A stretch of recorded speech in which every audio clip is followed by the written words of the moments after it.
என்ன பண்ண போகிறோம் இன்னைக்கு? மல்லி காப்பி வைக்க போகிறோம். அதாவது சுக்கு மல்லி காப்பி. சுக்கு மல்லி. சுக்கு எங்கே? சுக்குந்தா சுக்கு இஞ்சி வச்சுருக்கேன். மிளகு ரொம்ப காட்டமாக இருக்கும். 2 மிளகு வச்சுருக்கேன். ஓகே.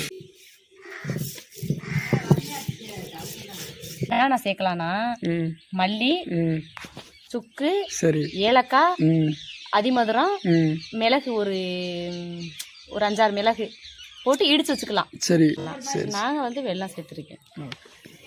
வெல்லம் தான் ஆரோக்கியம். வேலை முடிஞ்சா அப்படியே எடுத்து தண்ணியில் போடணுமா? அங்கே பாருங்க என்ன வச்சிருக்கேன் அடுப்பில். அப்படியே கொட்டிட வேண்டியதானே? கொதிக்க தேவையில்லையா? இந்த இதை போட்டு தான் கொதிக்கிறோம். இந்த சுக்கு காபி கொதிச்சுக்கிட்டு இருக்கு. சுக்கு காப்பி ரெடி.